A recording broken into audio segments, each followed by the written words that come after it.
Live. I think we're live. We're live. That was quick. I hit the button before I was ready. So now it's announced. Classic. Oh, I don't even have my microphone in the right spot yet. Jeez. I don't even have the camera on. Do I want the camera on? I probably don't even want the camera on. There it is. All right, whatever. It's on. Get some stuff set up here.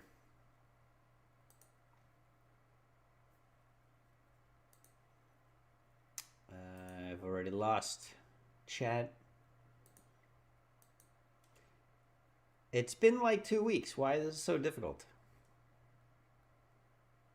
Really struggling for some reason. I can't even find the buttons that I'm looking for. There we go. Okay. Gah. I think we're good. What are we streaming here? Me shrink that, I guess. Is there any new earnings that I should be checking out? This isn't my real name, is it? No. We're good. Cool. Let's refresh this, by the way.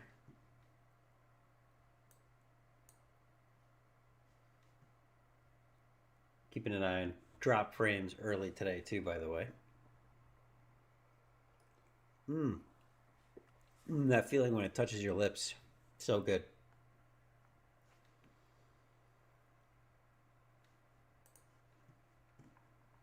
What were the earnings that we cared about last week? I know there were some.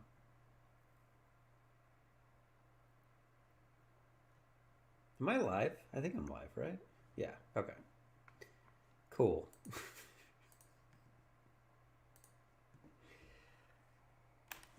All right, what do we got? So last week and this week. Last week, we had some big ones. Next week, I don't think there's any huge names next week. Maybe I'm probably wrong. I mean, nothing.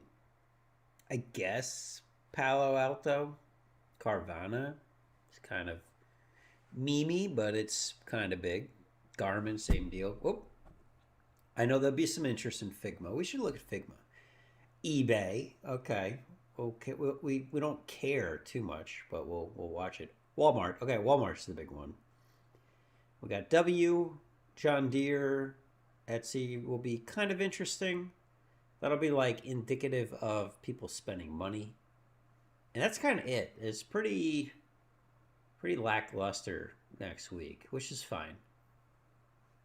We could use a week of the market not hanging on whatever's coming out in the near term, because that gets annoying too. So yeah, I mean, let's be happy that it's just eBay. That's our excitement. Well, and again, Walmart, but Walmart's never exciting. It never gets that crazy. And then this past week, what he's got? Does he not keep it pinned for more than I'm never gonna find it. But there were some real good ones. There was, Moderna was interesting. They beat, yet I love looking at this little tidbit over here of year over year and quarter over quarter down 300%. Oi, not good. Let's start looking at some of these. Moderna is mRNA, I think. Yep. And yeah, they did nothing. Oh no, they opened up. Okay, they did go up from here. Of course, the big one is Reddit has been a turd of all turds. 260 to 120. Oh my god, literal 50% drop. Wild. But the question is, are we turning the tide here? I hope so. I hope so. Let me pop out. I lost my chat screen already. Can anyone see me? Anyone able to see me and confirm that like I'm my stuff's working? Please help me. Um, yeah, what a wild week. Brutal. Oh, thank you. Thank you, Nail in My Eye. I appreciate you. Happy Friday, by the way. Welcome to the end of the week, which, maybe we should look in the weekly candle and look what happens. Like all the noise during the week of all these red days came out in the week as literally nothing for Reddit. Opened 139, closed 139. Who cares? Hey, Saul. Good to see you, my friend. How are things down under? Oh, we got YTP, YTP, YTP, YTP in the house. Still has not changed his name from YouTube Premium. I can't hate it. I kind of like it. I like the dedication to the bit. This is like the Golden Arches. That's all this is. That's all this is here. We closed some gaps though. That's the big thing. We closed. I hated drawing this, but I had to. We closed the gaps. Sonny, hey, do you still live near kangaroos? Or is that not really a thing? Also, did your bobblehead ever show up? I just realized I should check that. I'm not sure if it ever like went through, which is unfortunate because I didn't put my return address as the return address. I put the business address, and we don't have a PO box or anything. It's in Wyoming, so I don't know where those are going to go. Hey, Crazy Jay, good to see you. Oh man, all right. I will double check that this weekend. I apologize. I don't know. So I think all of the internationally shipped ones did not go through. Nail my eye. I don't think you were on the list, my friend. I have extras though. I have five more. Although realistically, if I have to reship all of the internationals, which by the way is very expensive, not that it matters because I said it would ship them. That'll make it more difficult. Yeah, Crazy J, you should have got your merch stuff because I double checked yours too. And were you one of the bobbleheads? I think I only had three international bobbleheads. You were not on that list yet. No, because you came. I think you became a super a little bit later. It was originally for the first 15 supers before we changed everything. Were you? Well, hey man, I do. I have another. I'll send it to you. Well, so if for the record, and I get it, there's a million things that happen in the Discord, so you probably just didn't see it. I did post. I tried to add all the supers 6 months ago. It took me forever to send these out. Here's the deal though. You gotta DM me your address. So if you do that, I'll ship it out to you this week. Wow. Okay, this week, which by the way usually takes 3 months when I try to ship something. But yeah, send me DM me. I'm not gonna DM you. You gotta DM me, and I'll ship you one out because I do have a couple extras left laying around. So yeah, what a week, huh? This was. I mean, if you look at the indices, you wouldn't know it. Well, outside of Bitcoin was pretty brutal for a couple days there. Uh, but like SPY, SPX, there's clearly like this arc going on here, but it's not. It hasn't been eventful. I mean, if you look at the weekly, it's just like yeah, we're topping out. We touched 7K.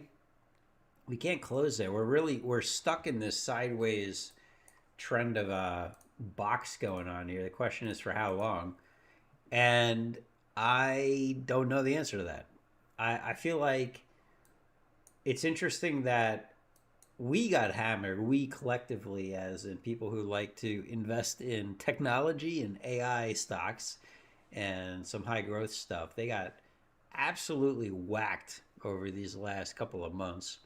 Yet SPY and all the big names kind of stayed flat. And that brings me to a big topic. What's going on, MC, my superhero alter ego? What? Because is it because I'm wearing a hat? Maybe. Yeah. So this is the big topic I wanted to talk about today. Oh, we finished at 69,000 in Bitcoin this week. By the way, nice. Yeah. The high noons are good today. They taste especially tasty on a Friday that was brutal. Well, actually, Friday was great. Today was great. My watch list was amazing on the stuff that I care about, which is coin 16.5%, which by the way, like on the weekly candle, literally nothing. Literally flat from where we closed the week prior.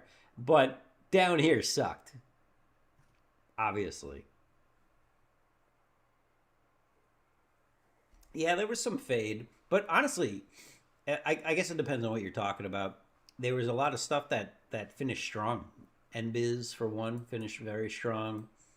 A little down post, that's fine. Oh, this is all about to drop out. Anything post that we should look at? SMR. Yeah, they SMR had a rough week. Coin up some more posts. That's nice. They're gonna close like just barely above the prior week.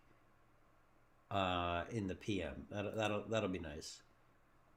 Oscar had a weird week. GME had a uneventful week.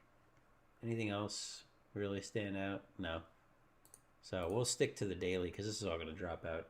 Um, but yeah, I mean, the problem was so yeah, we had Hood had a good recovery for the end of the week. Uh, Let me get off the weekly. it's it's better to look at the weekly, but as I'm talking about how the week went, it doesn't really tell a story. Although it does fully in one candlestick, but um, Hood was interesting because it had this bounce, and it was clearly a dead cat bounce, and made a lower low, which is still scary, by the way. We don't know where we're going to end up here. I know AA was hoping for an 80, a touch on the 80 MA here at some point. But I still worry that we're going to hit the 60, by the way, on Hood. I drew this in January, um, and it's based off the weekly. I'll go back to the weekly. You can see it a little bit better in the weekly. And we confirmed. We confirmed very strongly for the breakdown, blew through the 50, and we slowed down this week, which is good, but I'm not convinced we're not going to test the 100 SMA on the weekly. I think that's going to happen. But, I mean, maybe not, but it just seems likely at this point because there's no real daily support that's below us. So we kind of got to look at the weekly next or the fibs, but you know how it works. Hey, Muffin Man. What are you drinking tonight, Mr. Muffin Man? Holding Robin to zero. Dude, is Long is too, right? Like Long's still in Robin, isn't he? You know what's scary? I was thinking about getting in at 50. I was like, if we hit 50, I might jump in here. And too many things started having a big negative that I said, nope, not gonna touch it, not gonna touch it. And then when I looked at the head and shoulders and noticed that, I was like, oh, yep, nope, definitely not doing that because it was around here. And then yeah, this is one of those like when you confirm that you just can't touch it, or at least I didn't think it made sense. Oh no! Can you tell us his name? Can we send him a warning message on LinkedIn? Maybe tell him what's coming. I shouldn't be making fun of that, but I've been fired, so 50. You sold a bunch for a big loss at 60. Wait, 60 for Robin? Well, then you got out, man. What are you talking about? That's great. That's like you got out at a good point on Robin. Jeez. Yeah, I mean, you got lucky that you didn't write it down. That's for sure. But this is where I think we talk about trends and stuff, There are certain patterns that I like. I think everyone thinks I like cup and handles the most. That's not actually true. They're fun. They're kind of like silly and they can work well, but like I feel more often than not they don't hit. The space stocks all had one recently, which was kind of cool, right? But I they're like 50, 60%. And things like the Head and Shoulders feel so much more, and this works inverted too. We had some inverted. Actually, CoreWeave had the inverted one. This one here, where I don't even know. At this point, I guess it's broken down. We had a false breakout and then drop back. So like, I don't know. I'm still very bullish. I think this is bull flag into whatever. My point is, as I go off into tangents on the drawing, I think that some of these patterns, just basic patterns, are worth paying attention to. Maybe more so than always worrying about is it going to touch an EMA or not? Because the EMAs and the SMAs, while yeah, you might touch it, it doesn't it doesn't mean anything, right? It doesn't. There's no like there's stats behind some of the patterns, whereas the EMAs and SMAs are often more just like common potential resistance or support zones. And the, the patterns are more like, hey, you have a chance at a breakout. Now there are definitely things with the EMAs and SMAs, right? If when this green 50 SMA crosses the 100 SMA, yeah, golden cross, super bullish, most definitely. But my point is that I think the patterns are kind of in combination with the SMAs and EMAs better than just looking at the fibs in a vacuum or EMAs and SMAs in a vacuum. If that makes sense. Good morning, Alec. I hope you have been. Have you been drinking for like 8 hours? Like it sounded like. Doesn't feel like the EMAs, SMAs have been much help lately. Yeah, I mean that's kind of part of it, MC. Right? Like you look at those, and what did the EMAs and SMAs do for Hood? We blew through these. We did test. Okay, we did test on the 200. Maybe that was the warning shot, right, where we closed right at it or right below it, and on the daily. It was like, okay, well, maybe it's time to get out. But that's already like, and this is actually okay. This one is a bad example because that happened at the exact breakout point for the Head and Shoulders pattern. So, which made the breakout, the confluence of these was even more brutal with that drop, right? It was like, well, shoot. I mean, you broke through the 200, and this pattern is clearly bearish. It's a big yikes, big yikes. But yeah, I mean, then you look at Reddit, and it's like, I didn't. There were no patterns or this is just a nonsensical drop in my opinion. We just flew through every single one. There was no support on any of these. I don't even think the 100 counts as support. Yeah, you went through it and then you closed above it. There was no, you didn't touch off it or anything. You just dropped straight below everything. And then that was that. And then there are things like Bull where you're below all of them. So what is it? What do you can't do anything with that. This is, I mean, the only thing I can say on Bull is I do hope that this is ultimately a big old, oh God, I gotta eat a habanero at the end of March. I do hope this is a big old cup and handle here, right? Like that would be nice, don't you think? I think most people would be pretty happy with that. Is it though? I don't know, man. That's a hopium. That's what that is. So maybe it is, but overall, I think this is just yeah. There's no pattern here. This is just a we can't do anything until we have earnings on Bull. So maybe not the best example, but you can look at Lunar. Lunar's kind of interesting. This random support line that we drew, resistance line of a double top where we peaked out here, and that was a cup and handle breakthrough into like a bull flag into just out of space. And then we did test off of that. We tested off the line that we drew that was exactly the prior high over here. And that felt more meaningful than the EMAs and SMAs. While we did test these, like it doesn't, didn't feel like it gave any meaningful information other than in the day, maybe in the day you can do some information, use that for informational points, and in the week, I mean, like we didn't touch the ADMA test that we closed here. I guess we did close at it once, so we'll give that one some brownie points. But yeah, I don't know. It's just something I've been thinking about lately on how I use indicators with patterns, and I think if anything, the EMAs and SMAs are better suited for identifying momentum than anything else. No, you didn't drink alone. Oh, I'm sorry, Alec. Well, I'm here for you now. We can drink together now. The green one for Reddit. Yeah. It just drops right through. Yeah, BTC is another one that we should probably look at because so many things. Like I'm not a huge Bitcoin fan, honestly. I never really have been, which is sacrilege to say. I know, but yeah, okay. So this was interesting. We rode on the weekly, the 100 SMA for 2 months. Kept testing. We did test off of that, but then we broke through. We fell through the bottom, and I mean, maybe. I mean, I don't know. I don't think this is anything. I'm looking at it. It's just this feels like we need Cantonese cat to explain what's going on with Bitcoin. It's outside my area of expertise. Anything that I say on this is purely speculation, staring at the charts, reading the palm to see if I see anything. Like, oh yeah, there's a vein. Oh no, that's marker.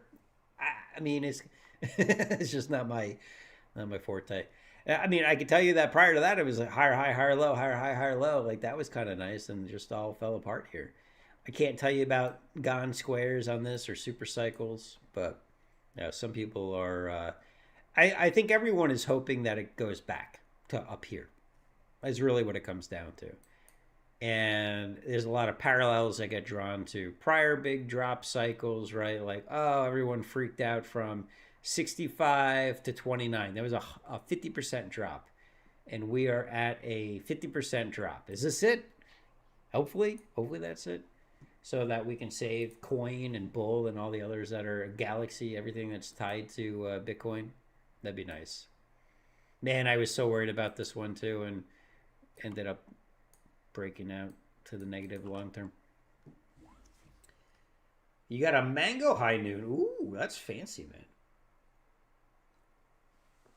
Feels like the market's kind of following. I think it's kind of like grouped a little bit with AI and tech stocks, which makes sense because who are the ones turning into data centers?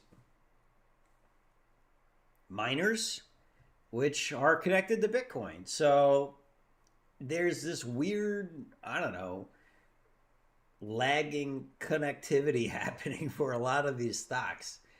And it's obnoxious because I don't want to be investing on things based on how they react to Bitcoin because it's just so nebulous and outside of your control. And yeah, I don't know. Oh, but we should look at strategy. What is strategy doing? Oh, they had a green week. Well, I mean, they had a green candle. They finished flat from the week prior or slightly down. Oh man, brutal. I still have this line though where master goes to zero. Strategy, that is. I don't know. You think it's gonna happen? I think it might happen. What is their market cap now? 38 billion, and yet they have. What is their? Does anyone know their count? Yeah, well, I mean, if you don't believe the information, there is definitely. It feels like to me, there's more uncertainty than the market can make up for. Is a big part of it. 400K. I guess we could look that up, right? This one. Do I have anything weird that I have to worry about in my search bar? Strategy, master holdings. They have 715,000 Bitcoin. What? Oh my goodness.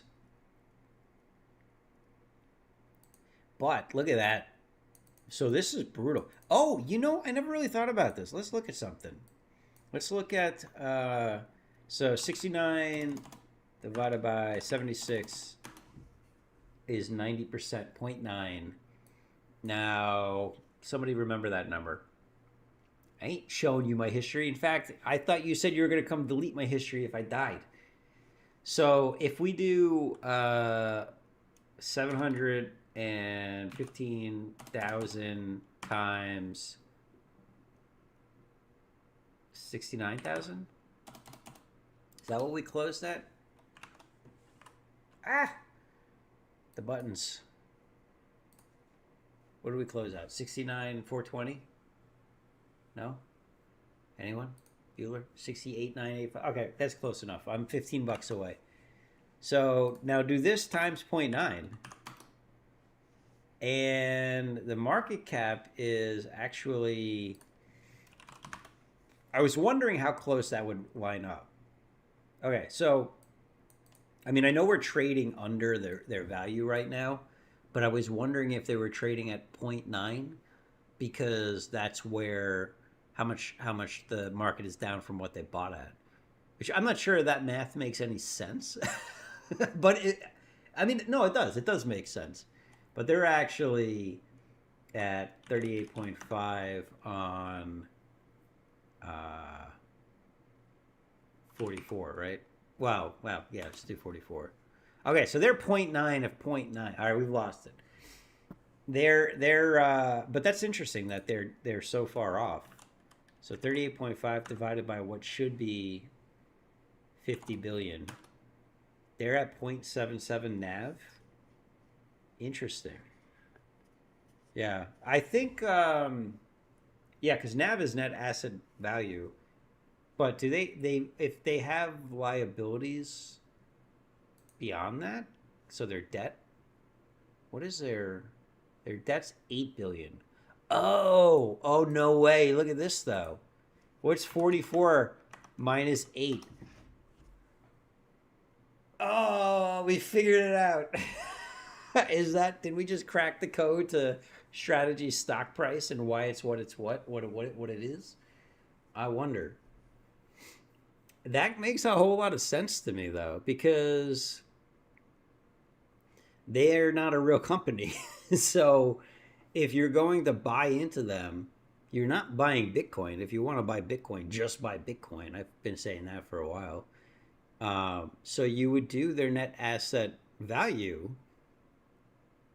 and it's like a stock being down. So we'll do this again. 50 times 0.9 is 45 minus 8 is 37. Their market cap was 38.5, right? 38.5. That's pretty close. That's interesting. Where's Muffin Man? I think I need Muffin Man to talk me out of my math.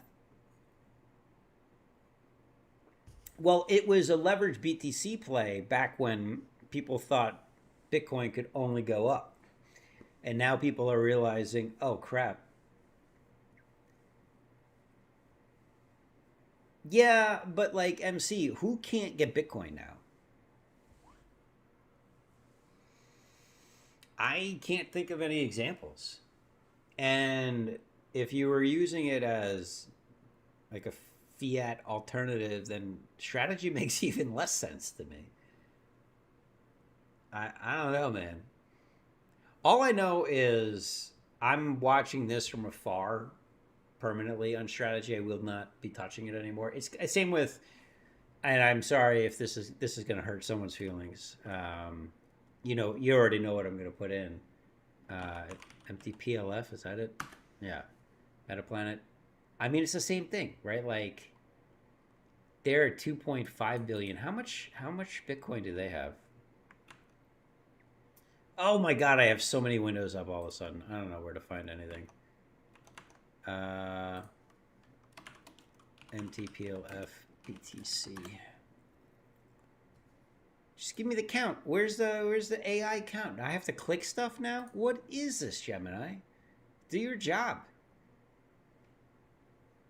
69 flat. That's cool. 35,000. Okay, so we can do this again. 35 102 times 69. So 2.4 billion. Do we know what their average buy price is? 355 million in. Oh, it has a nav right here. Did they do all the math for us already? I don't know. This is really confusing. Why are there so many charts? They don't stop. This is unnecessary. Oh, here's the purchase history. Average Bitcoin. Oh my gosh. Oh, this is brutal. Dude, 107,607 times 35,102.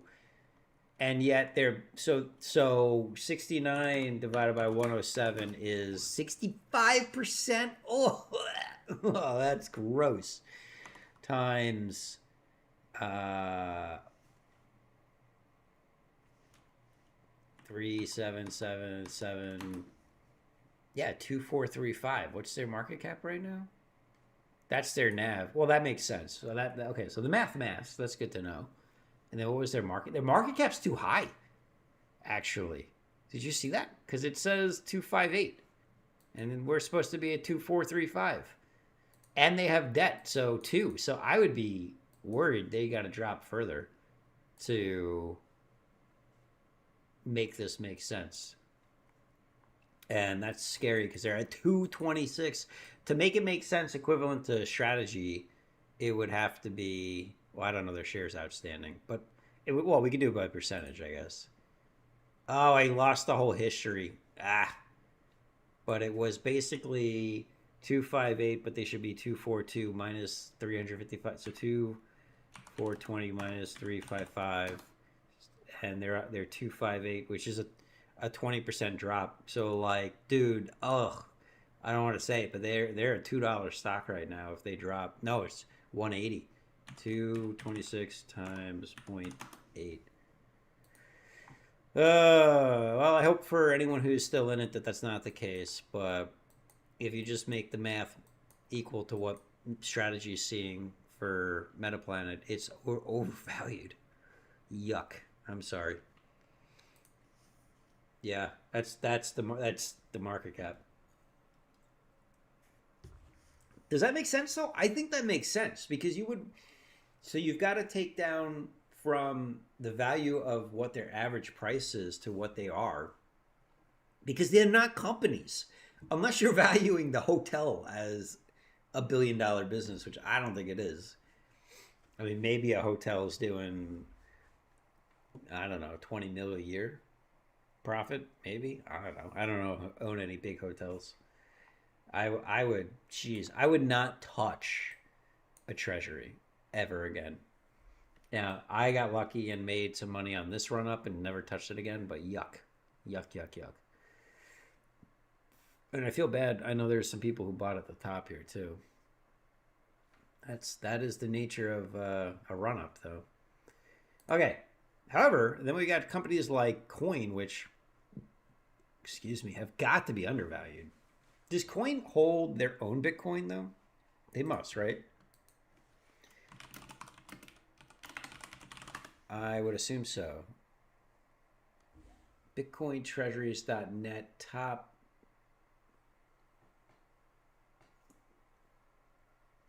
Oh, they only have 14,000. Okay, well that's like whatever.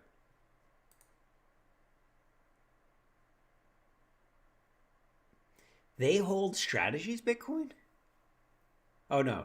Sorry. That's what I read for a moment with my dyslexia.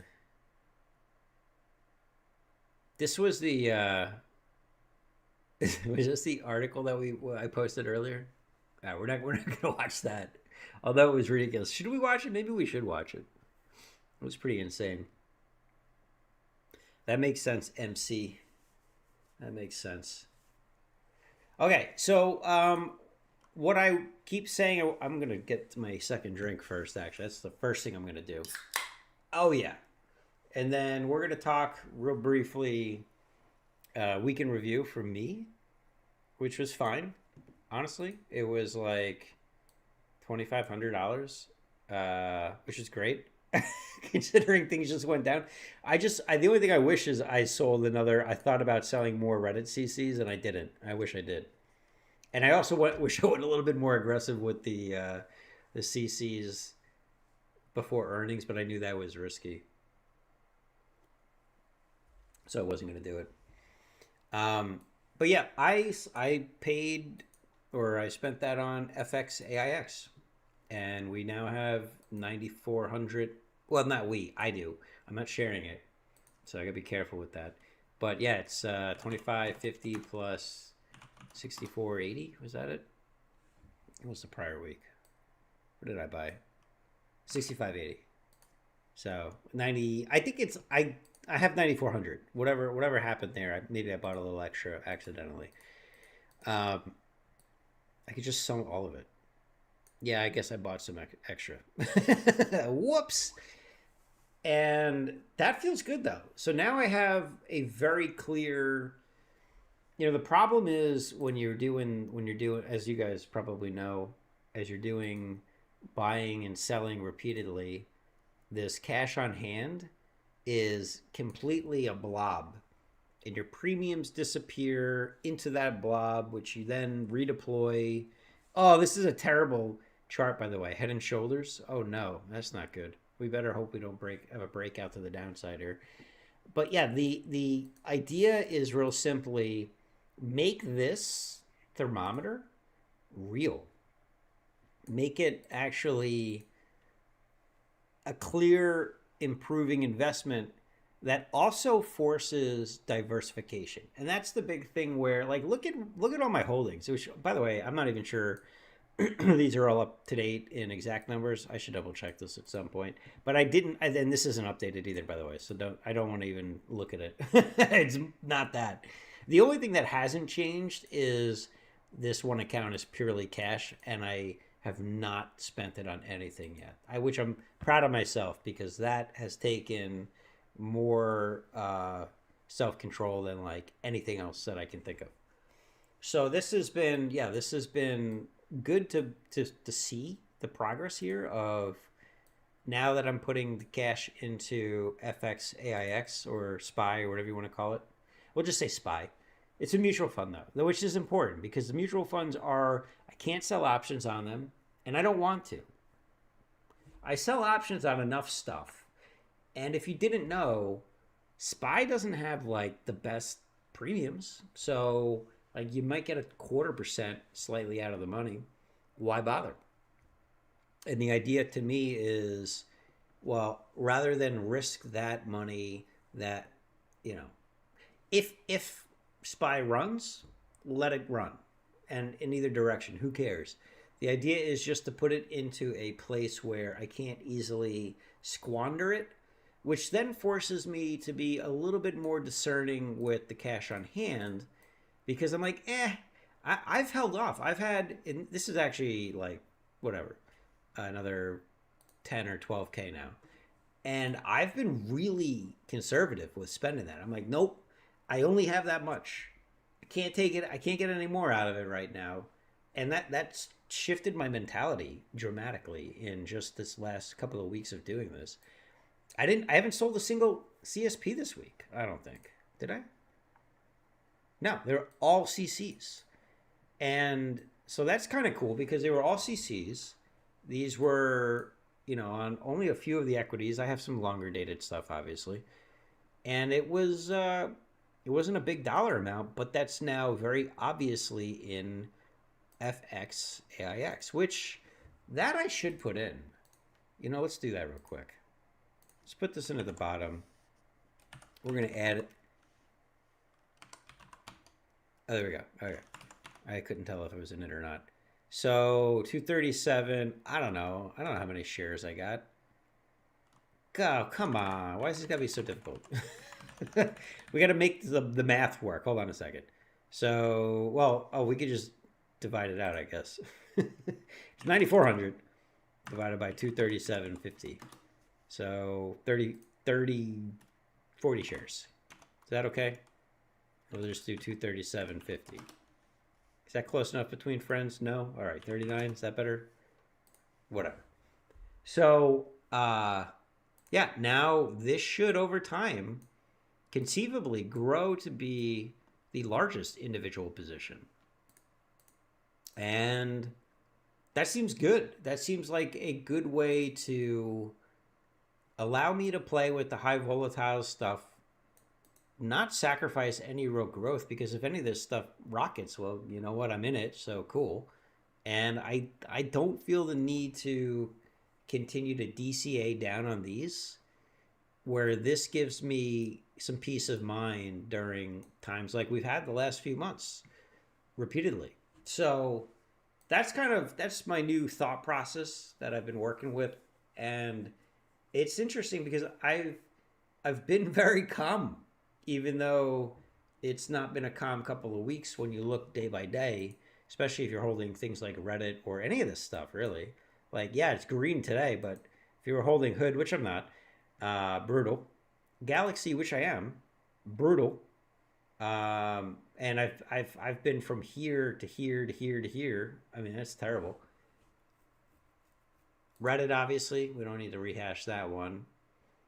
Ons, I do have ons.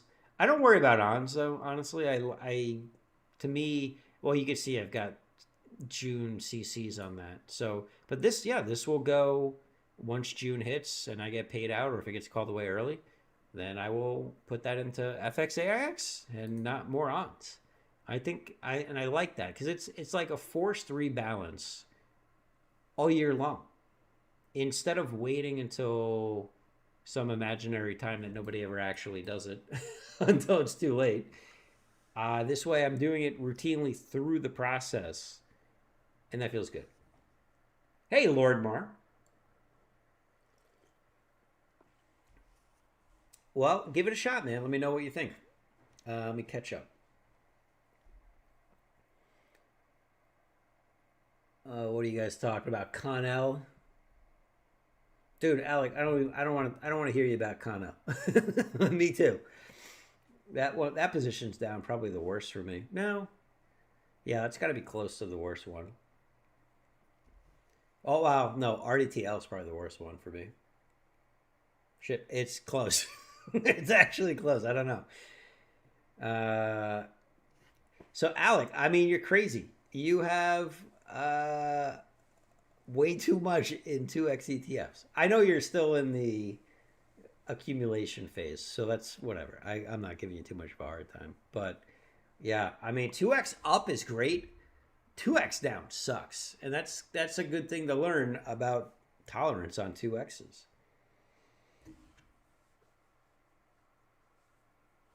Hey, you gotta. It's not a Rice stream without you giving me a hard time on my tracker. The truth. Whatever happened to PayPal? Gross. All right, is it time to full port PayPal, or are they just going out of business? What do we think? What's the over under here? What a chart, huh? It's a bell curve. The 100 SMA is literally the bell curve. I don't think that's a good sign, by the way. Last I checked. You know, the stop loss is an interesting idea, actually, and something I've thought about lately. Of, should I have had a stop loss on Reddit? And the answer is, I think it depends. We talked about this a couple weeks ago. I'll rehash it again, but one of the big things you've got to consider when your stocks are going down is one, how up are you? In the case of Reddit, I'm still up well over 100% in taxable, like 150% or something like that. And so if I sell now, it hurts even more because I get to pay taxes on it. Yay. That's like the ultimate kick in the pants. But my horizon, as I stated and have stated 1,000 times to everybody, is 5 years. I think, let's look at Meta. Does Meta go back that far? Shoot, I don't know. It should, right? What was this? 2012? Yeah. Okay. So and I think we have to look at maybe we need to look at log. Oh, yeah, there we go. So if you remember early on Meta, what is this? This is 2012, and what is this? 2013. This is May. This is a full year of IPO. People bought in at the IPO at 40, which, by the way, is basically what you could buy the Reddit IPO at. And instead of being flat, it dropped. And I remember my boss bought a whole bunch of the IPO shares, and he was like, this is terrible. It's like, yes, this felt, if this was the chart, what are you thinking? It kind of looks like the pattern chart right now, unfortunately. But it sucks. It feels terrible. But was this ever really your horizon, your investing horizon when buying Meta or Face? It was actually not Meta at the time. It was Facebook. It was FB. And then we had some earnings by this point, and what happened? It dropped. It just kept dropping. But eventually, and it didn't even take that long for Meta, it got back to break even pretty quickly, a little over a year. I mean, realistically, that's pretty good after IPO. And then what? Slow climb, slow climb, slow climb, slow climb. I mean, it basically never stopped. Okay, it did have that drop like everything had in COVID, right? That was the COVID drop. But look at that. Look at that. I mean, this is what would everybody's heads have been here? So this is May. This is September. June, July, August, September. 4 months. How many months has it been since things have been kind of shitty here right now? I would say it started in October. Started a little bit sooner than that for Reddit. But for everybody else, October. November, December, January, February. 4 months. It's the same time frame. Like, this is just 4 months is nothing. It's nothing. And this is the problem with, okay, this is bad for me to say because it sounds like I don't think we should be talking about it like we do. It's not really how I feel. But that is the trouble with any live community in trading and investing. Investing is not a daily activity. Trading can be, but investing is not. You have to zoom out. Like, I think you've been hearing, AA's done a really good job lately focusing on the weekly. By the way, this is a weekly chart that I'm looking at here. But like, weekly matters a whole lot more than daily. Real simply, if you're investing, who cares about the daily? Any individual day is noise. Means literally nothing. Unless it's the day you're selling or buying, it means literally nothing. So, it hurts during times like these when you look at like, oh man, but I bought here and now it's here. Like, look at what Meta's doing right now. It was at almost 800, right? I don't think we ever touched 800. We got close, 790, whatever. And we dropped down to 580. That sucks, obviously. But like, realistically, this drop was in October. It's been 4 months. What if it takes a year? What if it takes 13 months? Whatever this was. May, June, July. No, it was 14 months. So we have to have some patience here. And that's where it comes down to, do you feel like what you believe in has changed? And that's why, people ask me, what am I doing about Reddit? And the answer is continuing to draw stupid shit on the chart. Because, like, what else am I going to do? I'm not going to sell. I'm not going to take a loss. That's not true. I will take a loss if I had to. I'm not going to pay taxes on something that's down when I believe long term that it's going to be up. And this is not even 4 months. This is a month. This is a wild drop. Oh my goodness. But it was a month. And the best part is, ask anyone what happened. Crickets. You're not going to hear anything. So it's patience, and the answer is I'm going to sell options. And I'm going to transfer that premium into FXAIX, a mutual fund. And that becomes my rainy day funds. So you know what? I will sell FXAIX before I sell Reddit. There you go. That's my answer. FXAIX is the cash cushion that I'm going to accumulate until a point where desperate times become desperate measures and you have to decide something else. Hopefully, we don't get to that point. And, I think this will help weather the storm. Nothing here, like the news. I just moved that accidentally. Look at the news. Green, double beat, double beat, double beat, double beat, double beat, double beat. But Reddit doesn't make money. Oh, wait. Yeah, they do. Idiots. It's great. It's a growing business. And it's like the most popular website on the internet. And they're growing. I mean, that seems pretty good. Good. I just re-talked myself. This wasn't for you. This was for me. This was my own therapy.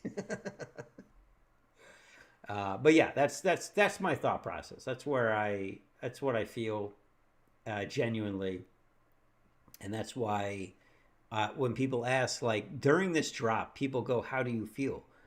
And I hate that question. I genuinely hate that question because the answer is obvious. Like, yeah, it sucks. I don't like watching it go down. I didn't like watching this one. That sucked. This felt great. That sucked. This felt great. That sucked. And you know what? The next one up is going to feel great. I guarantee you. We cry shop right now. That's what we do. And, it's the same for Hood. It's the same for a lot of these companies where nobody can even tell me what this is. Hood can't tell you what this is. Oh, well, okay. Maybe they did have a little revenue miss, but not as strong of an example. But it's clearly a strong company. It's not going anywhere. So, like long term, is it something you should worry about? I don't know. On the macro, this could just be a higher low. I mean, higher high, higher low. We'll use this as well, that wasn't even a low. This is higher high, higher low, higher high, higher low, higher high, higher low, higher high, higher low. Seems fine. Seems fine. If your horizon is more than 2 months. Did I help anyone? I hope so. I don't know. Yeah. October 15th was peak for YTP. I think that was peak for most people. It was basically here. Right? October, there you go. I mean, Hood, you can see it in Hood. That's where things started to degrade, drop down. You can see it in NBIZ. And, I clicked Galaxy. Guess what? It works for Galaxy. It works for NBIZ. Doesn't work for Coin, but Coin was good. Coin was actually slightly higher in the summer. But, I mean, let's be honest. That was pretty good in October there, too. It's the same everywhere. Reddit was September. This was the all-time high was September. Although October was fine. January was actually good, too. Makes you wish you sold everything, huh? What are you going to do? How can you know? So, yeah, this is just what you have to live through sometimes. And now we're seeing it with some of the space stocks are having some rough times. But look at it. ONS, is this actually bad? Well, let's get off log for ONS. We'll go to regular. I mean, I don't think it's bad. Higher high, higher low, higher high, higher low. Again, this seems fine. I don't know. I don't worry about this at all. But we get hung up on the day, the week, the month. Now, okay, here's another thing. And this might hurt some feelings. I apologize. Sort of. Like, if you are watching this and you need the cash, this probably shouldn't be where all your money is. ONS is a wild growth stock that was $1 less than a year ago. $1. Well, that's crazy. I didn't even realize it was $1. Holy cow. I thought it was like $2, which is when I was messing with it. So for sure, make sure you have that buffer. Because if you have no buffer between yourself and volatility, yourself is the volatility. Oh my God, we can put that on a mug. It's true, right? Like your feelings are going to be 100% connected to the volatility, and that's a problem because that's not how we want to live. You got more ons? Congratulations, man. There's nothing wrong with getting ons. You had 950 though, right? Nine. I thought you said 9.5. What was the premium on the 9.5s? Because we could do some math. Watch this. Watch this magic. Well, you got to type. Yeah, 950. Okay, what's the premium? I know you can hear me, Alec. Type the hit the buttons. How much did you get? 33 cents. So guess what? You're protected down to, can you do the math? 917. What did we close at? 931. Our low was a little bit lower than 9, so that might have been a little scary-ish, but not really. So you're still above break even. That's good, man. I think it's fine. Also, I drew this channel for a video I made, and we both broke down below it and back above it immediately, so that was good. I have a feeling this is going sideways for a bit. I think I mean, I could be wrong. I'm wrong sometimes for sure, but like maybe this is just the zone we're gonna hang in for a bit, and I think that's okay. I think that's okay. And even if we lowered it a little bit to where, look at that. Wow, maybe that's where we go from here. What do you think? Maybe we just stay in this zone right here. I don't have any buy zone bull crap or any of that. I can turn that on, I guess. What's the cloud tell us? Oh no, we're under the cloud. All right, let's not look at the cloud. Let's look at where's my indicator that I want? I want, oh, I just added it. No. This one. No, that's not it. Super trend? No. Oh, this is it. That's what I wanted. Let me delete the super trend. So we've got, yeah, so this is interesting, right? We have resistance right above this zone. So I was a little off, I guess. And we have support right below it. That seems like a good chance that the channel will be, I doubt it'll be that tight. It doesn't seem likely that it'll be that tight. By that tight, I mean here, right? It'll be probably into the middle of both of these. I was pretty close, eyeballing it without looking at anything. So what happens if we bounce around here for a little while? It seems fine. Probably till earnings, in fact. I think that's cool. We can do that. We've been on such a wild tear. We need a breather. I mean, we don't want to turn into Palantir. I mean, we do, but not this part of Palantir. We want this part of Palantir. Holy cow, what is Palantir at? 131? How come I didn't buy that at 80 again? Do you guys remember? I don't remember. I remember thinking over here like, this seems way overvalued. Then it was like, nope, 200. Hey, Justin, what's going on, man? No, you're right on time. Oh, so, all right. So your cost basis is still good then, Alec. Either way. The news is insane, but here's the thing, man. They keep buying companies. Oh, well, that's brutal. One share of Palantir would have made you a lot of money, dude. Well, I mean, not a lot of money, but you know what I mean. A couple shares would have done fine. 100 would have been perfect. Yeah, so if you look at ONS, though, are we on ONS? No, Palantir. Here we go. They've done a lot of acquisitions, and I think, as you know, somebody who's worked in businesses, they've got to execute on all these acquisitions. They've got to assemble their stuff and get that synergies, the cost benefit out of that. And that's going to take, nobody's going to like to hear this one, years to accomplish, unfortunately. 400 shares of Palantir. Oh, at 24. How long ago would that have been? 24. Can we even find it? Does it exist? Somewhere down here? Ooh, man. Missed out on a little 10x action, huh? That's too bad. Hey, we've all been there. Ugh, I wanted to buy Apple at 2 when I had no money. But I had no money. I guess even if I had bought like a couple of shares, it would have worked out too. I'm not going to at you. I won't at you. We could, you know what I will do for you though? Here, I got you. I got you. Where's here we go. Boom. Yeah, there we go. Yeah, perfect. This is for Lord Mar. Oh, I made it upside down. Even worse, you're puking upside down. It gets all over your face when you puke upside down, up your nose. It's not good, but that's probably how you feel. So we'll leave that. We'll leave that with the little. There we go. Immortalized. You know what? I'm not going to look at this, and we're going to scroll off of it, and then in about 6 months, I'm going to zoom out and see that and be like, "What?" I love. Don't you? Do you ever leave yourself like Easter egg surprises on the charts? I think it's a good practice. Keep yourself sane.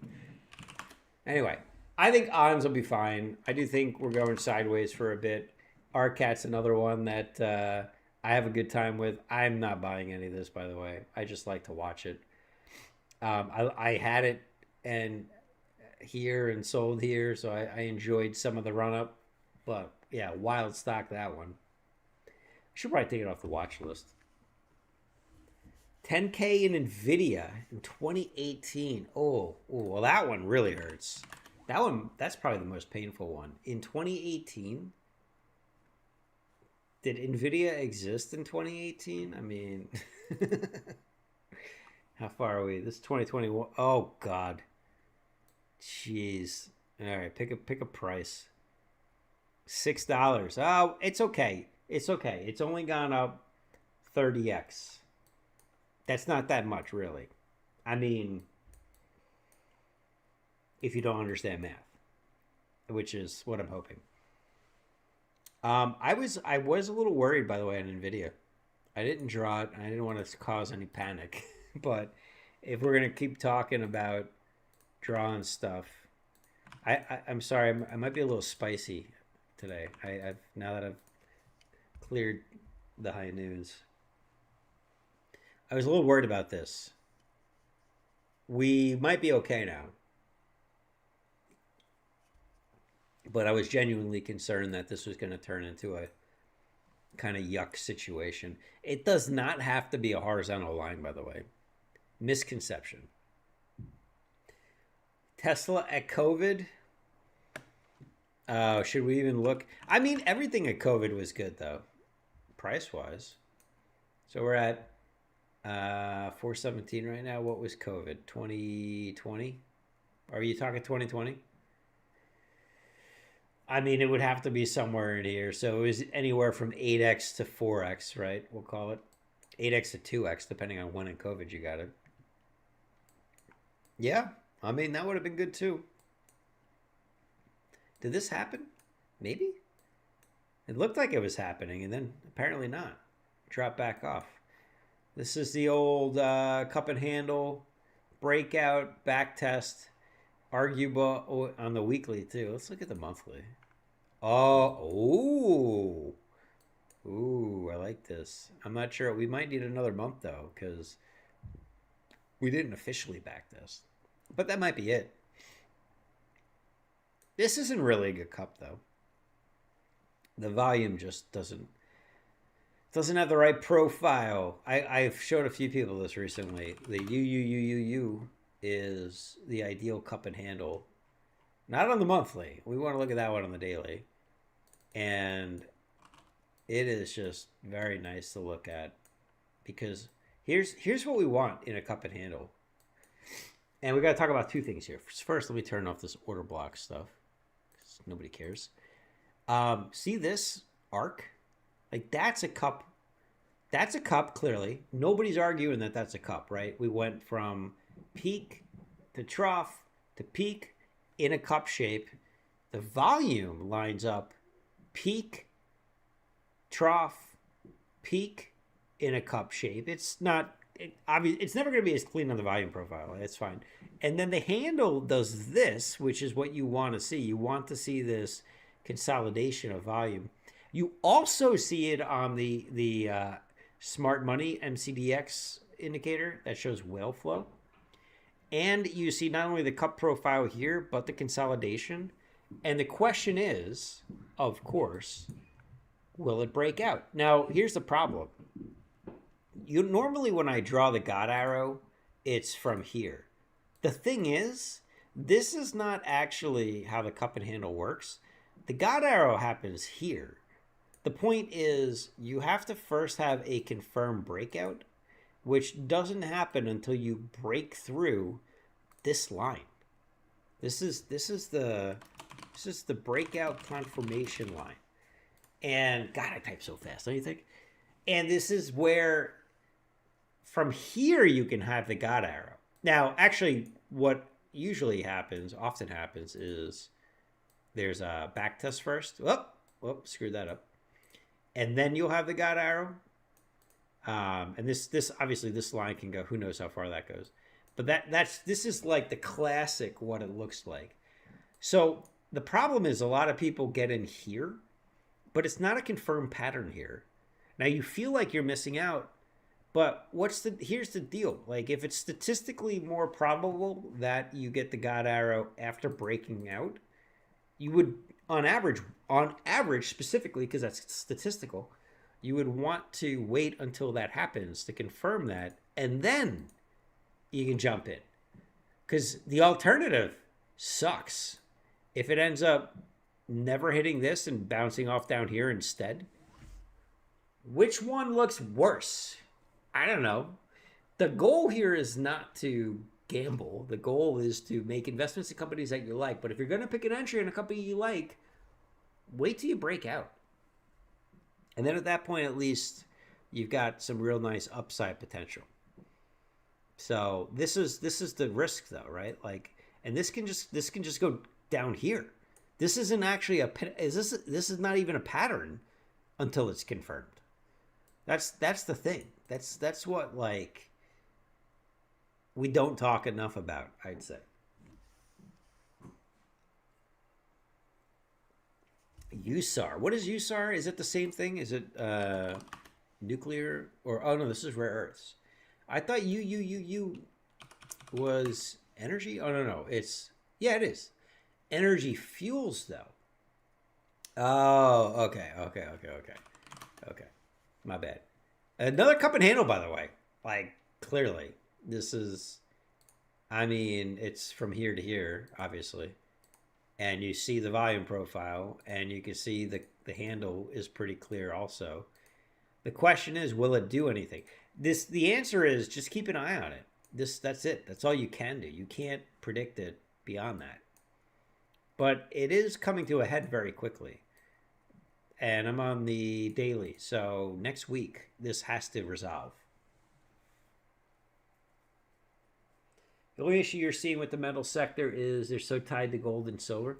I think because, I mean, you're probably right. I don't really know, honestly, but because there's so much volume on gold and silver, that seems like a likely scenario.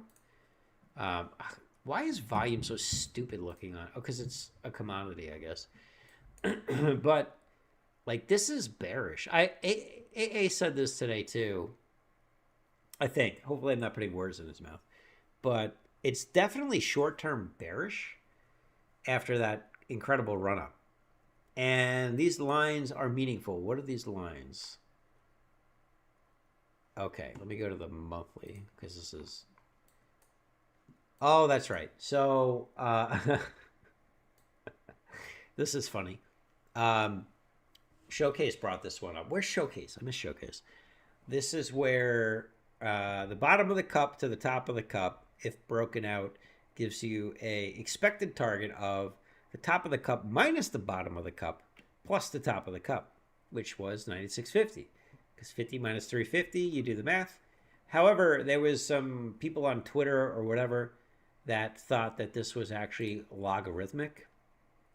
and not, which is apparently a thing. I didn't realize this until I looked into it. But in logarithmic, because it's all percentage based, here's what happens.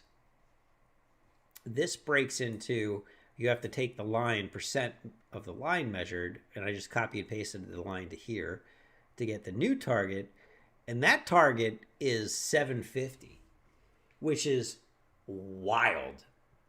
And what's interesting is when somebody has this outlandish target, what happens? People come up with all the reasons why it can happen, specifically when they own a lot of it. So there's some motivation there, this hopium that comes out, in order to try to will it into existence. And the problem was, in a couple of days in this month, or maybe even a couple of weeks, if we go to the weekly, what does it look like? Yeah, there were 2 weeks. No, it was like a week and a half, right? If that, where we broke through the target. And here's the deal. If you followed the standard cup and handle on the regular scale, look what you got out at. Look at this. Look at this. Look at this. Say you had silver at the top of the cup, waited for a confirmed breakout. And oh, by the way, what did we just talk about? Look at this. It back tested off the freaking line. If you got in here, if you waited to 50 and got out at 95, 96.50, this worked perfectly. And you made a ton of money. You made 100% of your money back right there. 100% profit. However, if you got greedy and we're like, yeah, but the log says 750, which, by the way, is 10x where we were in the middle here, where we are right now, well, you're going to bag hold. Most likely would be my guess. Who knows? Maybe that guy's right. Maybe it will go to that. But this happened on the regular scale, and this is a great example of the chart, which a lot of people recognize working. Isn't that cool? I didn't even realize that that was such a legit example until we started looking at it today. All right, what do I got to catch up here? You may. I don't even know what you may is, man. You guys making stuff up. Just putting random letters together. You'll get there, Lord Mar. You just have to not sell stuff so soon. You had it. You had it. What is your average? Okay. Hot seat time, Lord Mar. What is your average hold time of any individual equity? Outside of ETFs or mutual funds. You don't have to answer. Maybe it's rhetorical. I don't know. But if the answer is less than a year, you're hoping. You're hoping that you get lucky. Now, we all get lucky. You held Palantir for 2 years. Okay. So here's an interesting thought. Do you know what companies plan on? I'm not sure how high up you've worked in a business. Generally, when you do strategy at the executive level, you do a 3 to 5 year plan. That's like the normal vision. There are companies like Amazon who early on had 10-year visions. China as a country allegedly has like a 50-year vision. I don't know. Public companies typically have, maybe not just public, like companies in general. If you follow like Hoshin Kanri, and I bet nobody knows what that is. It's strategy deployment from Toyota. If you use like those general lean principles, most companies are doing 3 to 5 years. So when you hear me say like my Reddit time horizon is 5 years, that's kind of where it comes from. And it's gives a company enough time to have a strategy, build a team, and execute with results. So like the first 2 years, you normally be working really hard and you need time. Like you just can't make everything happen. There's outside forces, but if you can continuously focus on one thing, there's a really good chance that you'll get there. And this is true for a lot of companies, but we tend to look at like ASTS, right? IPO was 2019. And look at this, 2019 until 2024, it was 5 years. And there's IPO holders that probably dropped out at that point. But like 1 year more, not even 6 months more, and you've 10x'd. And if you're Trogdor, who has had shares in the $3 range, by the way, he has since 30x'd, right? Now, I would argue that he's quote unquote lucky, and that's not entirely true because maybe he looked at what they've been doing and really dug in, and I believe he probably has. But again, you need time for these plans to develop. They don't just happen, they take effort. And the stock market, like we talked about earlier, lives and breathes in the day. And so it can be hard to see exactly the progress that's happening in the day because, for one, stock price is not connected to individual effort of a company within the week, within the month, within the year. Okay, maybe within the year, but generally, like there's a disconnect there. But eventually, it shows.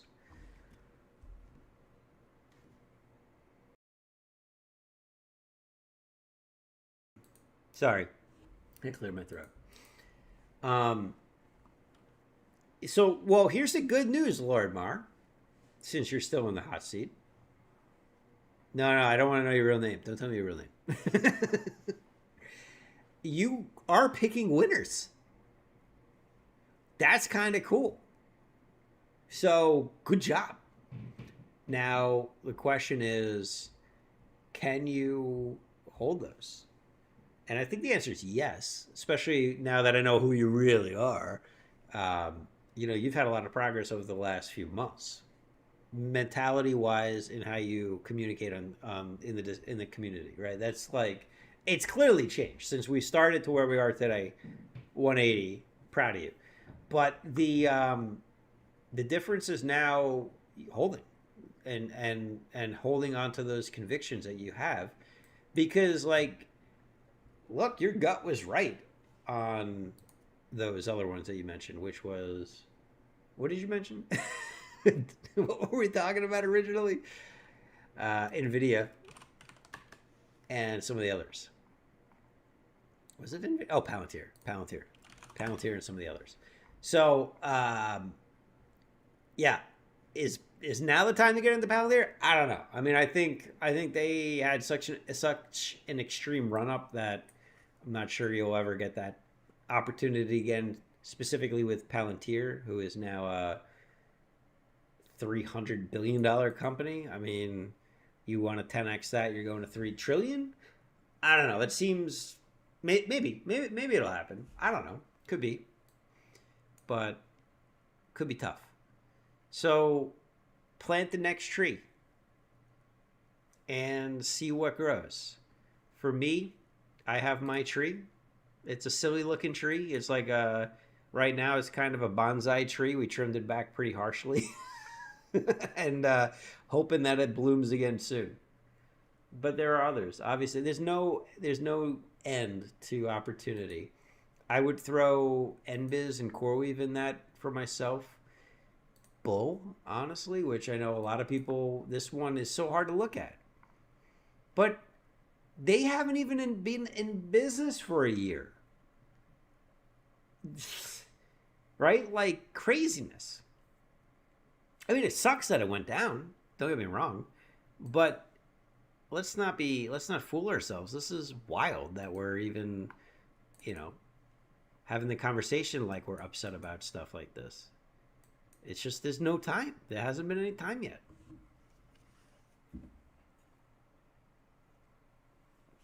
I think, yeah, that's exactly it. So, look, you do your fundamental analysis as best you can. You do some market research. Who are the competitors? Can people really Can policy destroy a company? What are the obvious risks? Beyond that, what are you going to do? Oh, GME is another one for me, by the way. I genuinely, I'm excited for GameStop. I really am. I'm really wondering who their acquisition is going to be, by the way. And I've been holding off on selling new calls. These are just some calls that I have. CoreWeave and Galaxy bigger than... Oh, sorry, I missed your message before. Galaxy Coin, CoreWeave, Endus, Cypher. Yeah. I mean, okay, so here's one thing I'll say about looking at that list. Like, sector diversification, worth considering. That's a big reason why I'm doing the FXAIX stuff, because it forces me to have full diversification by buying a mutual fund of SPY. And, you know, we tend to like tech companies. Everybody in the Theta Daddies Discord is like 90% of people are tech forward because they're on Discord to begin with. It makes sense. But like, here's a question. Why don't I personally, why don't I have more Costco? Which I circled this because you can look up the messages I sent on this day, by the way, in the Discord of, I think this is the bottom. Damn it. Oh, that's so frustrating. And then I went to the store here and I was like, oh my God, they're offloading gold. This one hurts my heart more than anything. But it's true, right? Like, this is where, you know, personally, I as I reflect, which you need to do as an investor continually, where can you do better? And for me, it's diversification right now. It's really like, you know, these last few months have been painful, and it's clear why. It's because I'm very focused on tech-based. Even like, you can argue that I'm in finance as like coin for you, Lord Mar, but what's coin? It's tech. Hood is tech. All that shit's tech. Now, if you said you bought Wells Fargo, I'd be like, okay, you got the old fart finance. That's different. Old fart finance is different. Is it totally like on the stock heat map? There's old fart finance over here somewhere. Where is it? This is old fart finance, right? Like Hood's in it, but it really shouldn't be. Hood should be in technology services or whatever. So it's important to take a look at that, because full sector moves can crush you. And even things like ASTS, high growth, I know it's it's not defense, but it's tech. It's still tech, high technology. So you gotta be careful. Most of my watch list is tech. And that's something that I'm looking to change this year. We're all shit at diversification. Hey, E-Rex. How you doing? How you doing? Just call me Joey, all right? All right? No, I also agree with that, Lorbar. It's this is where you make notes to yourself. And I hate that I'm quoting the guy so much today. So, but this will be my last one for AA. His head's going to explode from all these quotes. Does anyone remember, I don't know, a month ago? It probably wasn't a month ago. It's probably like a week ago. Maybe it's 2 weeks ago. It was in January, I think, where he was talking about, hey, don't cut your winners. Like, don't sell your winners, but maybe peel off a little bit and rebalance. Now, that theory is exactly what I'm talking about when I say, hey, I'm buying FXAIX. Instead of peeling it off from the individual stocks, I'm peeling it off in the form of premiums, so I don't have to sell the stock. But instead of DCAing back in more to those stocks, that's my approach. But I agree with that, where, you know, if we had a whole bunch of stuff in Costco right now that is at all-time highs, where'd it go? Costco, where are you at? There you are. Or not quite all-time highs, but almost back at all-time highs. Like, you should maybe arguably consider taking a run from 850 to 1,000 and maybe peeling off 15% and throwing that into your low end stuff, right? Like that would be a form of rebalancing. And we wouldn't want to do that with the tech sector that's down unless you happen to get into NBIZ on one of these bottoms. That's a genuinely interesting thought to consider. And that's kind of where I'm going at ultimately with this. Which, by the way, I should have just kept this stupid 100C. I panicked slightly here. I don't know. It's pretty close. Actually, no, it's fine because if we open on Tuesday high, whatever, it's fine. No winners right now. Oh, come on. You gotta have a winner somewhere. Oh well, not if you sell everything after 2 days, but because then you're just resetting your cost basis. Okay, I think was that what I wanted to talk about? I had a list of stuff that I was going to talk about. I talked about the FAX stuff. There's got to be a better way to say FXAIX. Somebody give me a better way to say it. Fakes. Thoughts on the market. That was the only other thing I was going to talk about two things. Thoughts on the market. Are we at the bottom? What a stupid question to ask. Why would we ask that question? Well, clearly we're not at the bottom if you look at SPY. Now, okay, I will say one other thing that I've thought about. And I don't want to publicize this too much. We talked about this 2 weeks ago, which, let's go to the weekly chart. What would 2 weeks, oh my gosh, 2 weeks ago would have been beautiful. 2 weeks ago on this stream, I talked about buying puts. Does anyone remember that? No, I don't get credit for that. Alec did it, by the way. And sorry, clear my throat again. I think it was a good move for a lot of people if we had hedged with puts at all-time highs and on the tech side of stuff. And I actually thought about it specifically on QQQ, which, how does that compare to SPY? It would have been, yeah, it would have been good. The reason for QQQ is because obviously it's tech, right? So if we're heavy in tech, the hedge on puts made sense for QQQ at that time. But now I feel like it's too late, so I'm not going to touch it. But I did think about that for a little while there. The problem is when I look at QQQ, it makes me worry that we've still got more back testing to do. So maybe not at the bottom for tech, but tech is broad. There's a lot of things that go into it, right? There's things like Microsoft, which has been a turd in a good way for anyone looking to get into it potentially. We hit the gap. Are we going to close the baby gap? That's a daily thing. See down here. Maybe? I don't know. That would be brutal. That would take us down to 365. This is actually what I'm saving my large cash position for, is if we close the baby gap. Now, I know some of you shop at baby gap. I'm not talking about that baby gap. I'm talking about the Microsoft 365. Oh my God. Oh my God. This is maybe the most viral video title I can ever make. I need to make a video on this and have my channel explode on Microsoft 365. But genius. Oh, nobody's going to appreciate that like me, unfortunately, for me. So yeah, this is but like, yeah, this isn't QQQ, right? So I think it is. Can I look that up here? No? Oh man, that would have been cool. I guess you can only do indexes. That's too bad.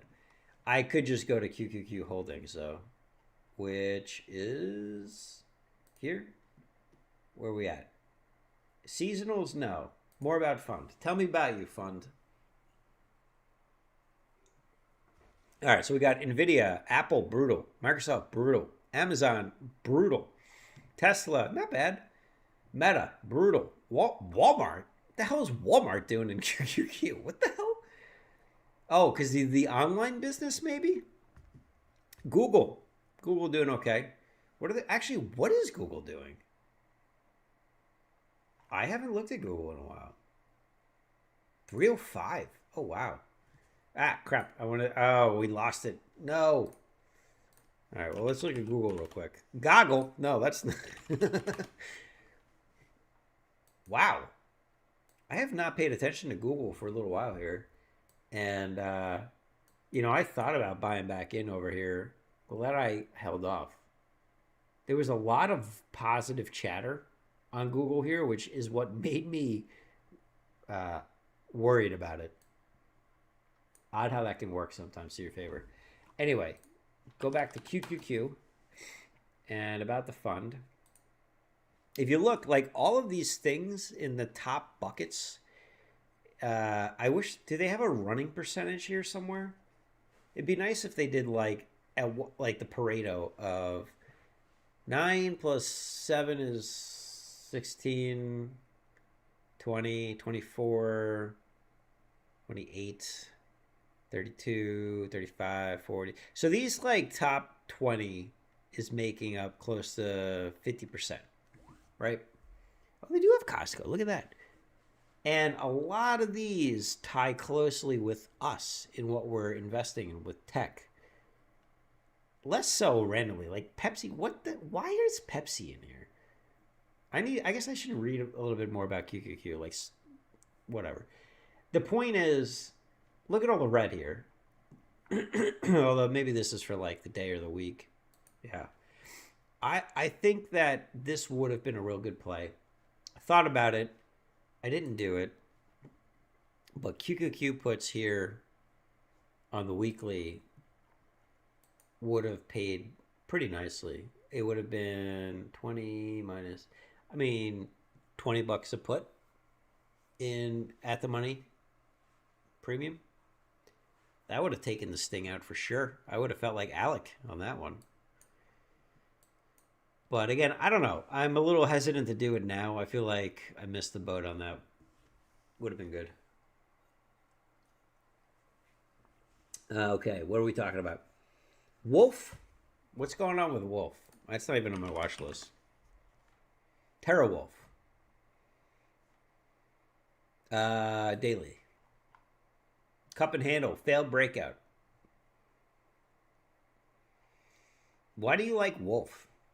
What's the Twitter message sell on it? Hey, Superman. Welcome. You remember? That's cool. NBIS is great. I like NBIS. I like it here. I feel good about it. I think we got a lot of upside here. I do. Higher high, higher low, higher high. Are we gonna keep creeping up here? I hope so. It's another BTC gone DC. Why do you guys like these so much? This is another one that I'm like, hey, I get it. They have the hardware.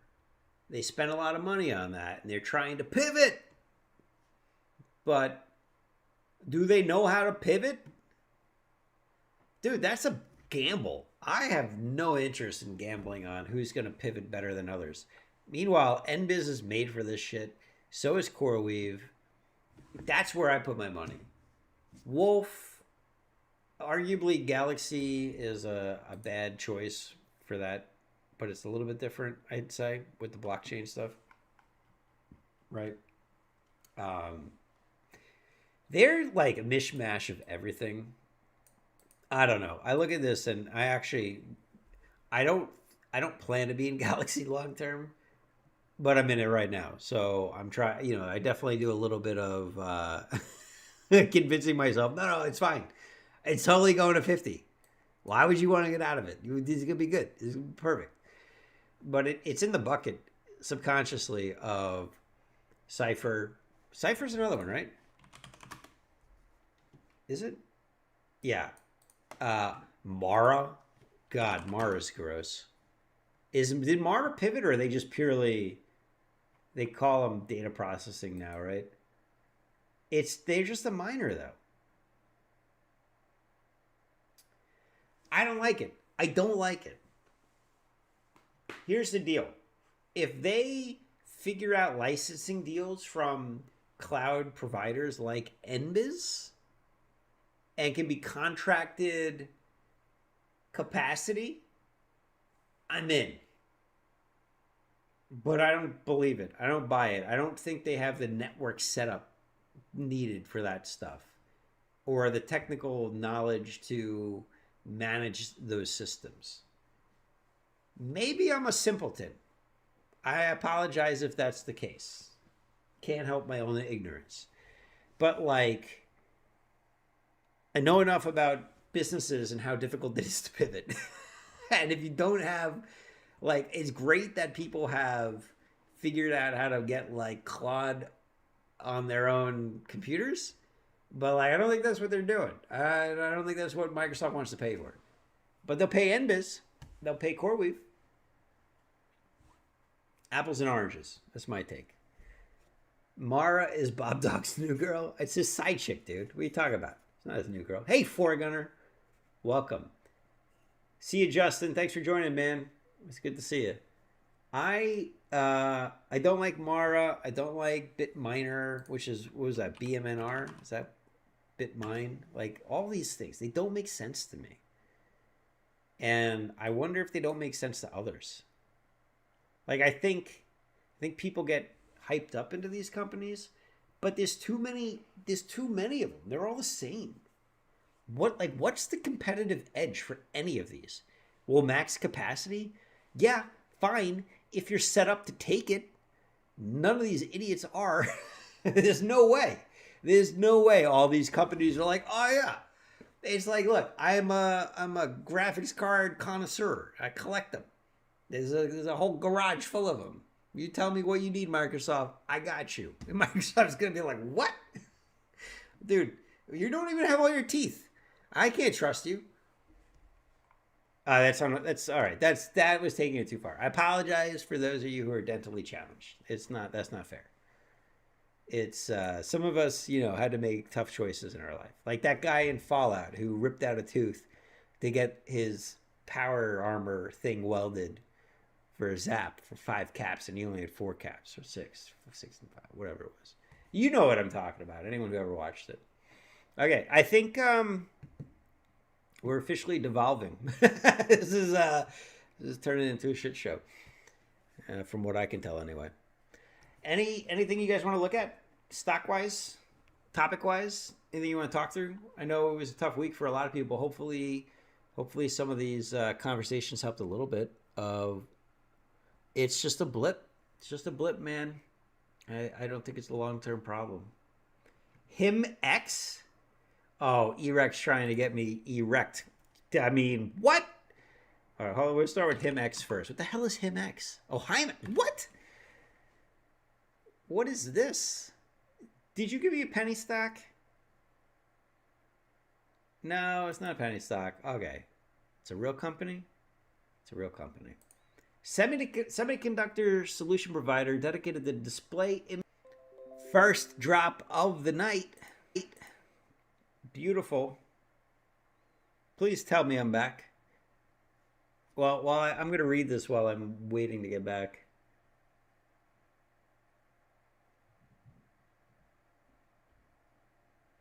Okay, so thanks. Sorry. Hey, we got pretty far actually. One of my kids is probably watching Netflix. I don't know. Something kicked me off. They're screaming, so maybe they're arguing about Netflix. I don't know anything about this company, but let's look at the chart. I mean, wow. It's like a roller coaster, dude. Okay, so we're wedging real hard. Real hard. Oh my goodness, that's like a clean wedge too.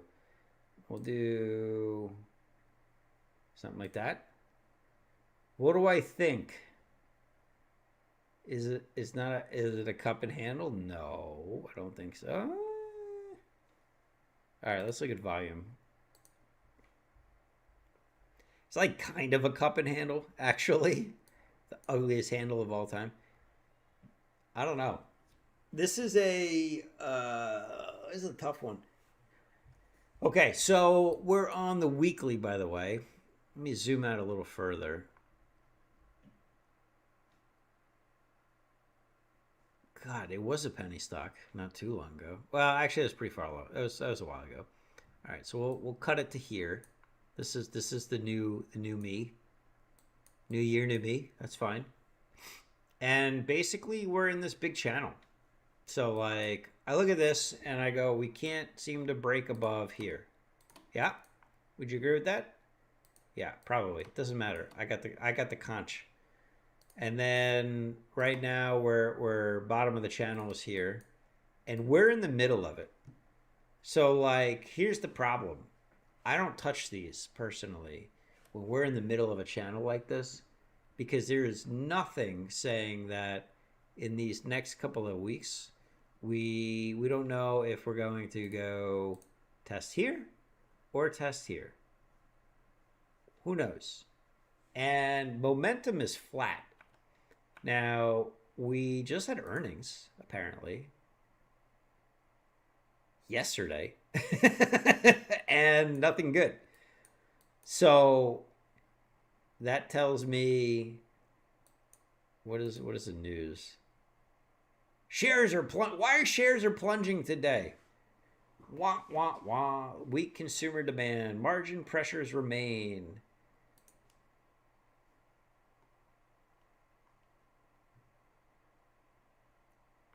So fourth quarter saw a revenue decline year over year. That's fine.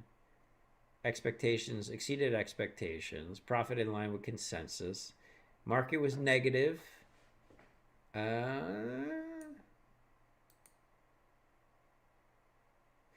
Okay, so here's the deal. This is one where you got to definitely have some fundamental analysis going on here that you believe in the company, the products, and what they're doing. I don't know enough about that.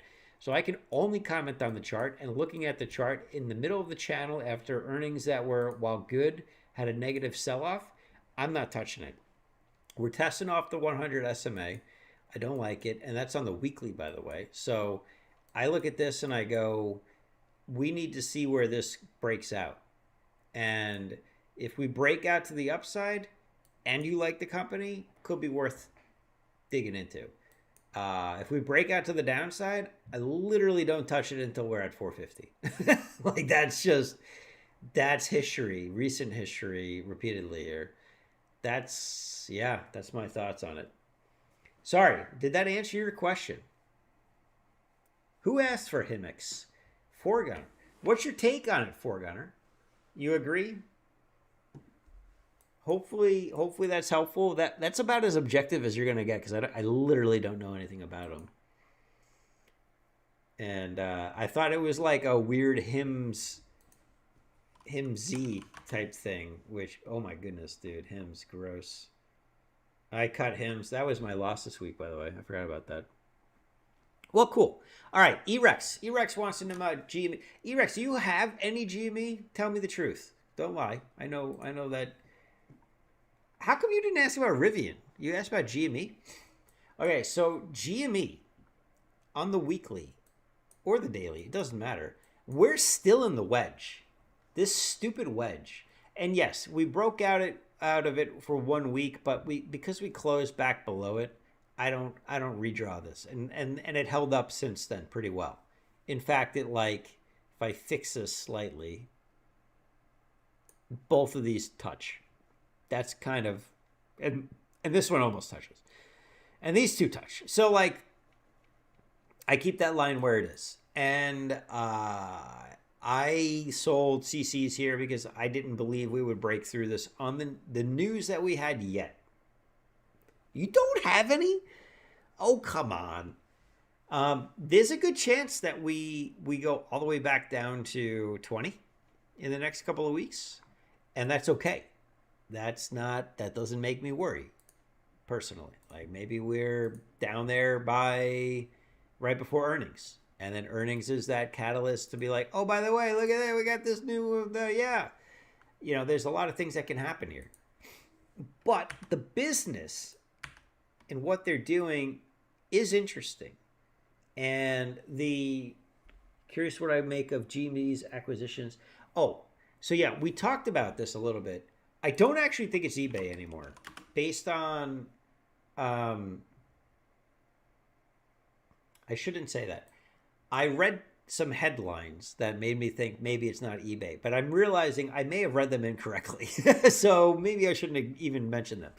But basically, they were talking about store closures, and it had something to do with like depending on the acquisition, their store closures would be it would determine which stores they would close. Could that be affected by eBay as a potential? Maybe. There was some weird shit too though that I didn't understand on GME of like people talking about. Oh, I'm on eBay. Sorry, that people were talking about on Reddit, like companies that were blockchain shit. I'm like, eh. Uh, all right, this isn't even relevant to GME. Why is that? Why is that news? So this was I did see this recently of Burry, Mike Burry, whatever. Yeah, it says his name right there. He is thinking about some weird stuff, right? He actually I don't subscribe to him, but somebody posted his whole like subscriber letter somewhere, and he did what we were doing a little bit of making a list of potential purchases, and he limited his to less than their cash position, which I don't think is where you need to limit to, because you can make deals with multiple investors, outside investors. So there's some multiple of their cash that they could also, let's pretend it was a mortgage, which you can't really do. But if their cash of 8 billion was a 20% down payment and they could actually do up to 40 billion, well, like that opens up the door to a lot of other companies. And he's talking about them acquiring ADT. Dude, they're not buying ADT. Wayfair makes more sense than ADT, but I don't believe these are likely. I do think eBay is a potential. What was the eBay market cap? So basically, we had come up with like something below 50 billion was, and 40 billion is even better, a potential target. Is that true? I don't really know. But there's a lot on that list. There's shit like Target's on that list. Target is at 50 billion, right? So like, and when we talked about this a couple of weeks ago, it was less. It was at, oh man, I should have held onto those leaps. Holy cow. I sold them here. Damn it. Anyway, we could delete this now. Did this line hold up? Oh, that's disgusting. That's disgusting. All right, we're going to do this. Look, I'll draw a second line so you can see I'm not cheating. Okay, it is cheating a little bit because I have to bend it a little bit. That's pretty gross, though. Oh, so nasty. Should have held those. What were we talking about? GameStop. I don't think it's going to be Target. That doesn't make sense. There's too much like broadness to something like Target. And how does a retail company buying a larger retail company augment the business in a positive way unless, holy shit, unless Target put GameStops into their buildings like they do with Starbucks, where like you walk into GameStop in the electronics location of Target. What? Oh, wow. Okay, if this ends up being true, I want to make a bet with people, but I'm not going to do it. there's no bet I can make. Well, then I am going into a different business, and it will be called palm reading for sure, or horoscopes. Isn't that's a wild idea? So I was thinking eBay because the distribution channels, the ability, because they already do buy and sell, the combination with grading, PSA grading that they're doing. But what if they did just like, put a KB Toys in the middle of Target equivalent. You know what I mean? Like a store within a store. That'd be different. You got a multi-part. Okay, let me catch up. Sorry. Multi-part questions about how any acquisition would impact their stock. Oh, okay. Um, so the acquisition would basically, uh, it would be the combination of the two, the synergies, to use a Office Space term that makes you throw up in your mouth when you say it. Uh, the sum is greater than the whole. What? I don't know. You know what I mean, right? Like when you put two things together and they're better than their individual parts. That's what we're talking about here.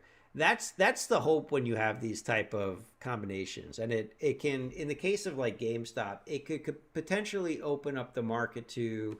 Okay, let's keep going down the Target line. Actually, I'm liking this idea. If they bought Target somehow and they inserted GameStops into every Target, why would that improve GameStop's individual position? Well, for one, they could eliminate their footprint entirely. Oh, this is making even more sense. Because they could put their footprint within another footprint. So now you have the benefit of, how many Targets are there in the country? Well, we could probably look this up. Number of Target locations. God, I type so fast. There are 2,000 locations. Number of GameStop locations. There are 2,000 games. Oh my God. This is getting concerning. This is like, holy shit. Okay, so imagine that you can now eliminate your entire footprint, physical footprint, and absorb it into a store that gets a lot of traffic. What does that do to GameStop? Now, you have to consider what that does to Target. I don't think there's any negative to doing that to Target.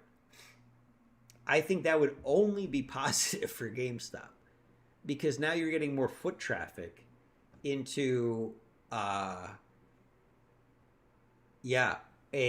electronics store that's also more specialized in selling games. Like, Target doesn't sell games. I know that's going to sound ridiculous. Obviously, they sell games. They have games that you can purchase, but there's nobody there to advise on games.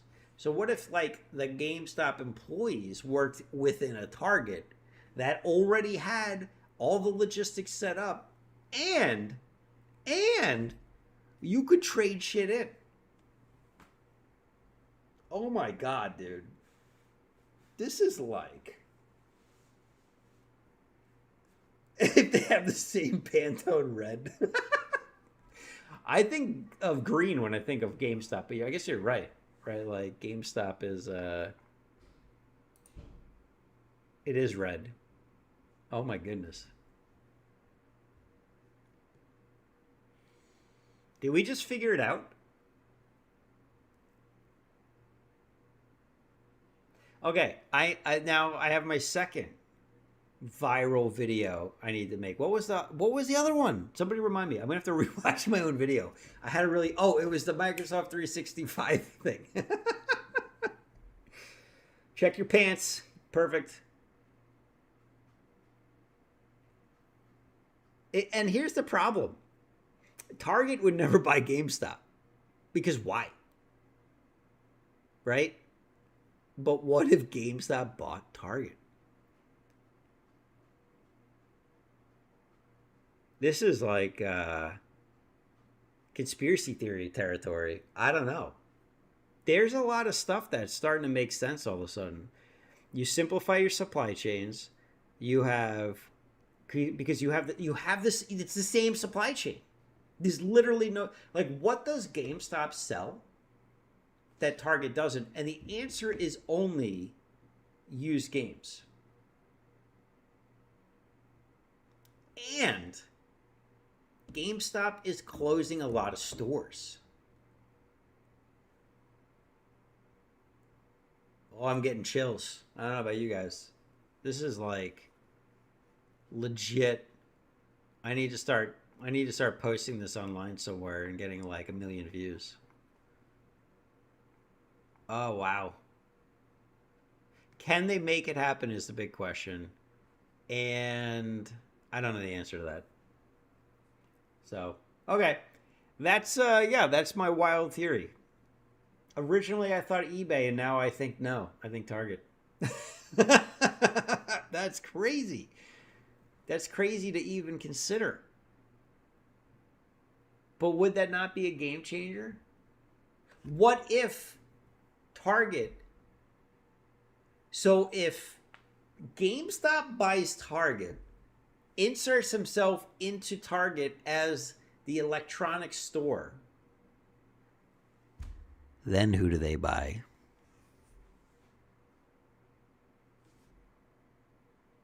Kroger? Maybe Bed Bath and Beyond? There's some crazy ideas there. Wait, does Bed Bath and Beyond still exist? Aren't they gone? I don't know. Something's there, right? Is it BBBY? They still exist. Dude, they could buy Bed Bath and Beyond, and you could walk into Bed Bath and Beyond. It could be a mall. They could make Target into a mall. Oh my goodness, dude. AutoZone. I know nobody can buy AutoZone. AutoZone just goes up. That's the problem with that stock. It's impossibly expensive now. Actually, what is the market cap? Maybe not. Maybe it's possible. But yeah, no, you're right, because they do have the auto like aisles. You could turn Target into a micro mall, essentially, where each department is an established distribution channel already. Wow. Hallmark. Oh yeah. Oh wow, yeah. Hallmark's legit. Chick-fil-A is too religious for Target. They're not open on Sundays. I don't think it could be Chick-fil-A. But it could be someone else who's open up on Sundays. Oh my goodness. Okay. Well, anyway, I think maybe that's where we end. I just realized we're going 2 hours. We're 2 hours in. And I'm starting to drop frames, so that means we're probably going to drop again soon. KFC is a better choice. And they're red. Check the Pantones. Like my hat. Geez. Well, things took a wild turn here. Wild turn. It is the same red Pantone. Oh my goodness. Well, I think I'm going to have one more high noon and go to bed. But that's going to be it for tonight. We got some wild conspiracy theories to talk about this weekend with GameStop buying Target. If they can figure out funding, which is the problem. But that would be wild. Absolutely wild. And that would be a game changer. And it actually makes sense to me in some way. So hopefully you enjoyed. That was fun for me. I hope you all had fun. I hope you all had a good week. I know it was a tough week at times during the week, but we closed out pretty good in most areas of my watch list anyway. Mag 7 not so much, obviously. And you know what? We'll live to fight another day. We got to zoom out, take that long-term view, make sure that you're investing in companies that you believe in for that long term, and remember that a year is a blip in a company's journey, right? So like let's always keep our positive mindsets of, if you believe in the world economy and you're buying companies that are likely to that have been doing stuff and creating, adding value to their sectors, I think it's hard to go wrong long term. Might have to wait longer for some than others, as we all know, but we'll get through it together. So thanks for jumping in, everybody. I'll catch you next week, most likely. I think there's a high probability that I won't skip next week. But it's good to be back. So before you leave, click the like button, click the heart button. I don't know if that does anything, but just click it.